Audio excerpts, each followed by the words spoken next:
Devara part 1 junior NTR హీరోగా తెరకెక్కిన ఈ మూవీ థియేటర్స్లో రిలీజ్ అయింది.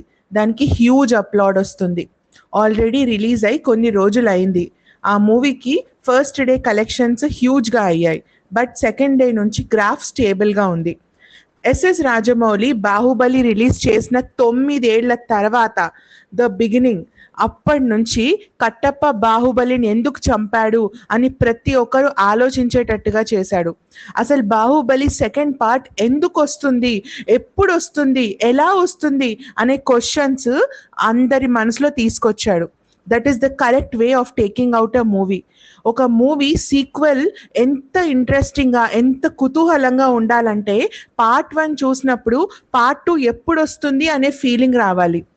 But I'm sorry to say, Devara movie చూసిన తర్వాత ఆ స్పెక్యులేషన్స్, ఆ ఫీలింగ్, ఆ నర్వస్నెస్, ఆ feeling of seeing an another sequel అసలు ఎక్కడా కూడా రాలేదు. మూవీ మొత్తం ఓవర్గా స్ట్రెచ్ అయినట్టుగా, ఒక సీక్వెల్ తీయాలి కంపల్సరీగా అనే కారణంతో పెట్టినట్టుగా ఉంది. ఆ మూవీ చూసినంతసేపు మీరు సీట్స్కి ఒకటే డైరెక్షన్లో కూర్చొని ఉంటారు. ఒక ఎక్సైట్మెంట్ కానీ, మీరు ఆ సీట్ ఎండ్ వరకు నర్వస్నెస్లో రావడం కానీ జరగదు. ఆ మూవీ మొత్తం ప్లెయిన్గా, బ్లాంక్గా, మాసీగా ఉంటుంది. ఒక హీరో ఒక విలన్ని కత్తితో పొడిచి గాల్లో ఎత్తేసి తిరిగి తిరిగి కొట్టి కింద భూమి మీద పడేయడం ఇప్పుడు మనకేం కొత్త కాదు. మేబీ ఈ యాక్షన్ సీక్వెన్స్ మనం ఒక 10 ఏళ్ల కింద చూసుంటే మనకు కంపల్సరీగా ఒక టైప్ ఆఫ్ ఫీలింగ్ ఉండేది, నాస్టాల్జియా ఉండేది. కానీ ఇప్పుడు ఏం లేదు, బికాస్ ఇలాంటి వందలాది సీన్స్ మనం ఆల్రెడీ ఎన్నో మూవీస్లో చూసాము. ఎస్, ఐ అగ్రీ, పెద్ద పెద్ద హీరోస్కి చాలా ఫ్యాన్ ఫాలోయింగ్ ఉంటుంది. ఆ పెద్ద హీరోస్లో జూనియర్ ఎన్టీఆర్కి చాలా పెద్ద పేరుంది. తను సొంతంగా తనకంటూ ఒక పాత్ క్రియేట్ చేసుకున్నాడు. తను చేసిన మూవీస్ చాలా మటుకు సొసైటీకి ఒక మారల్ ప్రొవైడ్ చేస్తుంది. Not only that, junior NTR గారు నటించినప్పుడు ఏదో నటించినట్టుగా ఉండదు, తను జీవించినట్టుగా ఉంటుంది. మేబీ తనకి వారసత్వంగా సీనియర్ ఎన్టీఆర్ నుంచి అది గిఫ్ట్గా వచ్చిందేమో. బట్ ఇక్కడ మాట్లాడాల్సింది జూనియర్ ఎన్టీఆర్ గారి గురించి కాదు. ఎప్పుడైనా ఒక శిష్యుడు గురువు చూపించిన పాత్లోనే నడుచుకుంటూ వెళ్తాడు, కానీ గురువు తనకి దారి ఎలా చూపించాడు, ఏది చూపించాడు అదే ఇంపార్టెంట్. డైరెక్టర్ కొరటాల శివ గారు దేవరా మూవీ తీసేటప్పుడు మంచి స్టార్ కాస్ట్ ని తీసుకున్నారు. ఎన్టీఆర్ గారిని, సైఫ్ అలీ ఖాన్ని, జాన్వీ కపూర్ని, వీళ్ళందరినీ తీసుకున్న కొరటాల శివ గారు కరెక్ట్ స్టోరీని, కరెక్ట్గా వే ఆఫ్ నేరేషన్ని మాత్రం చూస్ చేయలేకపోయారు. ప్రతి ఒక్క పర్సన్ ఈ మూవీ చూసేటప్పుడు అరే మా జూనియర్ ఎన్టీఆర్ మూవీ చాలా బాగుంటుంది అనే ఫీలింగ్లో ఎంటర్ అయినా కూడా బయటికి వచ్చేటప్పుడు కొంచెం నిరాశతోనే బయటికి వచ్చాడు. ఎస్, కొంతమంది హార్డ్ ఫ్యాన్స్ ఉంటారు. మూవీ బాగున్నా బాగాలేకపోయినా, జూనియర్ ఎన్టీఆర్ మంచిగా చేసినా చేయకపోయినా వాళ్ళకి ఎన్టీఆర్ గారు దేవుడితో సమానం కాబట్టి ఆ మూవీ 100% బాగుందని అంటారు. నేను ఈ మూవీని బాగాలేదు అని అనట్లేదు.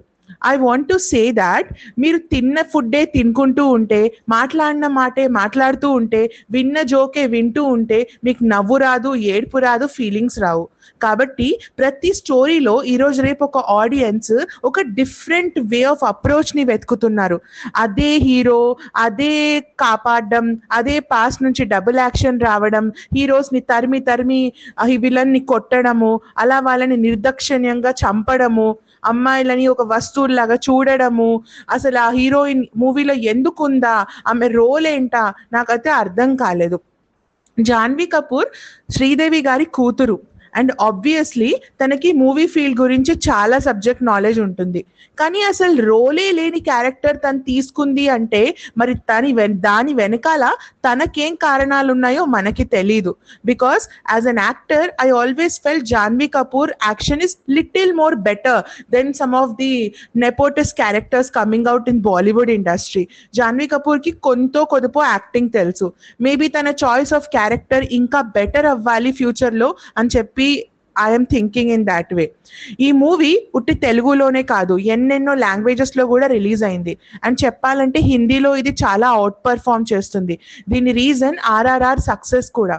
ఎస్, జూనియర్ ఎన్టీఆర్ చాలా మంచి యాక్టరే, ఐ అగ్రీ.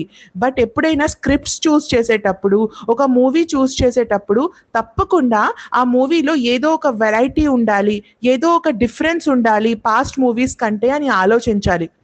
ఒక రాజమౌళి గారు బాహుబలి తీసి సక్సెస్ చేశారని చెప్పి బాహుబలి తర్వాత ఎన్నెన్నో ఎపిక్ స్టోరీస్ వచ్చాయి.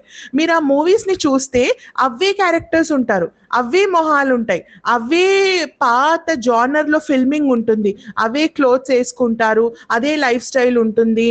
వాళ్ళు ఎక్కడో ఐ మీన్ లో కండిషన్స్ లో ఉంటున్నట్టు ఉంటారు. సడన్ గా వాళ్ళకు ఒక డెమో గాడ్ వచ్చేస్తాడు, సడన్ గా వాళ్ళు గొడవలు మొదలు పెట్టేస్తారు, మనుషులని కూరగాయలు కట్ చేసినట్టుగా కట్ చేసేస్తారు, ఎక్కడో పెద్ద లోకాన్ని కాపాడేస్తున్నాడు మా హీరో అన్నట్టుగా చూపిస్తున్నారు. But what I would like to understand is, ఇప్పటికీ మనం ఈ ఊహాగానం ఊహాలోకంలో ఉందామా, లేకపోతే రియల్ గా లైఫ్ లోకి వద్దామా? రియల్ లైఫ్ లో మన చుట్టూ ఎవరైనా ఇలా చేస్తున్నారా? ఐ అండర్స్టాండ్ మూవీస్ కదా, కొంచెం ఓవర్ ది లైఫ్ క్యారెక్టర్స్ ఉంటాయి, నిజంగా లైఫ్ లో జరిగే దానికంటే కూడా కొంచెం ఎక్కువ కూడా ఉండొచ్చు. బట్ ఇది బోరింగ్ గా అయిపోవట్లేదా? యాజ్ అ మూవీ వాచర్ నేను ఒక ఐ మీన్ మూవీస్ ని చాలా రెస్పెక్ట్ చేస్తాను. ఎందుకంటే ఒక మూవీ చేయడానికి ఎందరో మంది ఇన్వాల్వ్మెంట్ ఉంటుంది, వందలాది మంది ఎంతో టాయిల్ చేసి ఎంతో కష్టపడిన తర్వాతనే ఒక మూవీ ఫామ్ అవుతుంది.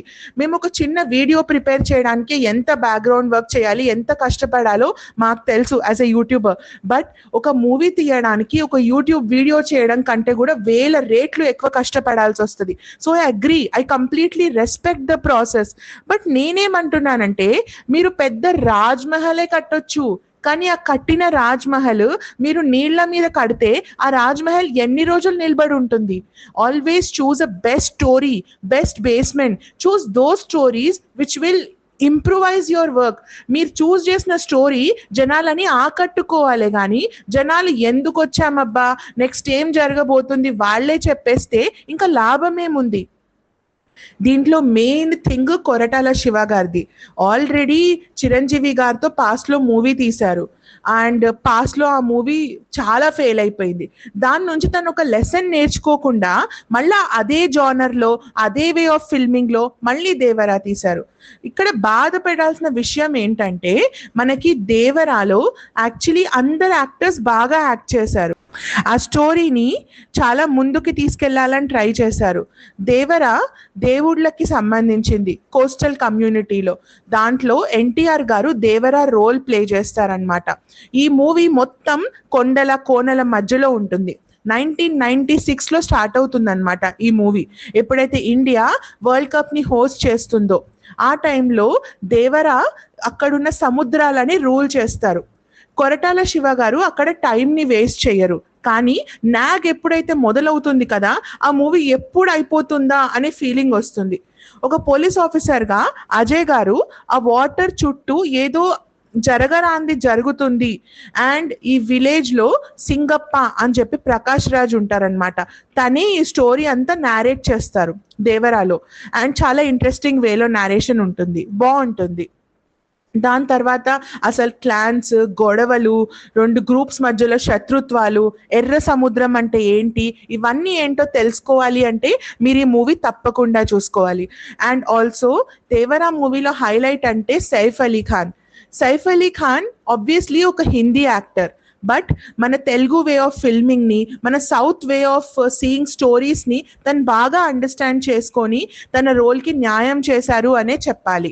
దేవరా మూవీలో ఒక హీరో ఎంత హ్యూమంగస్ గా, ఎంత లైవ్లీగా ఉన్నాడో, ఒక విలన్ కూడా అంతే గ్రేట్ గా, అంతే అవెంజింగ్ గా ఉన్నాడు అని చెప్పాలి నేను. ఈ ఫిల్మ్ చాలా ఆస్పెక్ట్స్ ని ఎక్స్ప్లోర్ చేస్తుంది. ఏ ఆస్పెక్ట్ అంటే, జూనియర్ ఎన్టీఆర్ గారు ఇక్కడ రెండు రోల్స్ ప్లే చేస్తారు, ఒకటి తను కొడుకుగా, ఒకటి ఫాదర్ గా.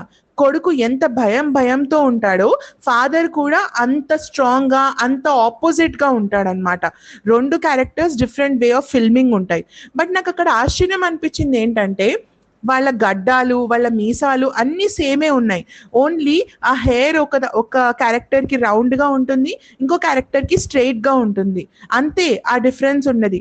అట్లీస్ట్ మేకప్ మీద, విజువలైజేషన్ మీద, ఆ way of filming the character మీద కొంచెం వర్క్ చేయాల్సింది అని నాకు అనిపించింది. జూనియర్ ఎన్టీఆర్ గారికి ఏ క్యారెక్టర్ ఇచ్చినా నిలబెట్టుకునే క్యాలిబర్ ఉంది.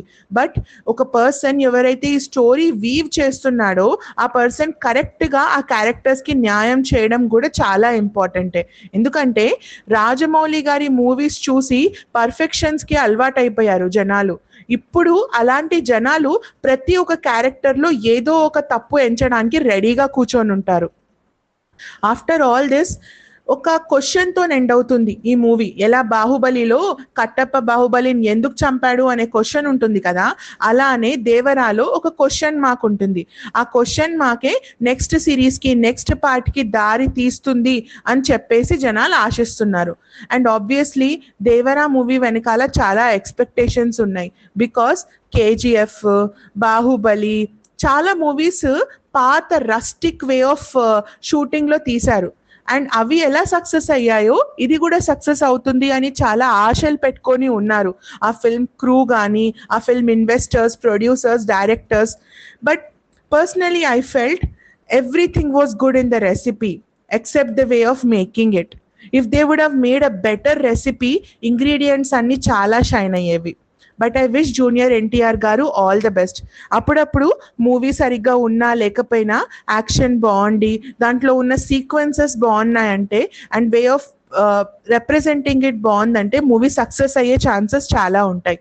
ఐ హోప్ ఈ మూవీ సక్సెస్ అయ్యి ఈ మూవీలో పని చేసిన వాళ్ళు, ఈ మూవీలో ఇన్వెస్ట్ చేసిన వాళ్ళందరికీ వాళ్ళ రిటర్న్స్ రావాలి, సక్సెస్ అవ్వాలి అని కోరుకుంటున్నాను. Thank you friends. Thanks a lot for listening it to you for longer period of time. And ఈ ఒపీనియన్స్, ఈ వ్యూస్ ప్యూర్లీ నావే, ఎవరిని ఉద్దేశించి అన్నవి కాదు. ఈ మూవీని ఒక నెగటివ్ వే తీసుకెళ్లాలని కాదు. I really love to encourage movies because that's years of hard work and respected. కానీ నిజాన్ని నిజంగా, అబద్ధాన్ని అబద్ధంగా చెప్పడమే ఒక reviewer responsibility. As a YouTuber I will always talk truth. అది ఎవరైనా సరే, ఏ యాక్టర్ ఉన్నా సరే, ఒకవేళ మూవీ బాగుంది అంటే బాగుంది అని చెప్తాను, యావరేజ్గా ఉంది అంటే యావరేజ్గా చెప్తాను. I felt Devara movie is average and obviously the faulty person here is not Junior NTR, it's Koratala Shiva garu. Thank you friends. Thank you for listening. Jai Hind, Jai Bharat.